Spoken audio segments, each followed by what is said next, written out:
Assalomu alaykum. Internetda obunachilar, yaxshimisiz? Bir navbatdagi mashinalar Damas avtomashinasi bo'ldi. Bu shostrapga oqshom chiqadi. Nomerlar bilan ko'rishingiz mumkin. Mana qo'yilgan versiyalardan so'tadan bo'lsak, bunga erdangidek 3-pakayni gaz o'rnatiladi. Yurtchilarga reduktori Laudo chempion reduktorlardan bo'ladi. O'zini o'tishini bir diqqat bilan e'tibor bersa, hammaji idealni bo'lib o'tadi, chotki bo'lib. Ko'chator qismiga kelgan bo'lsak, 301 elektronli içinde gaz balığı görüntü turadi. Yani gazda benzin, yani gaz.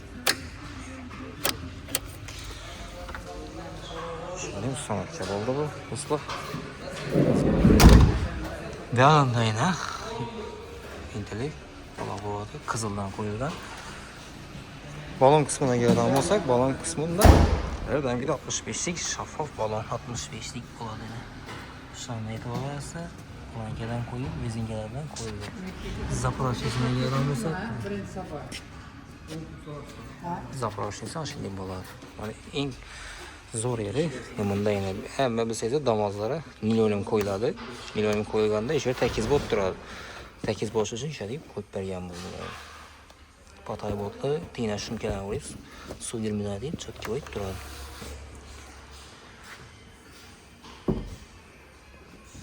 Kime şimdi svet hizmetle gerek olsa bemalol olib chiqaverasiz. Ekranda telefon nomerlaringizni yozib qoldiramiz. Yine maşin bitti tayyor, xudo xolasa.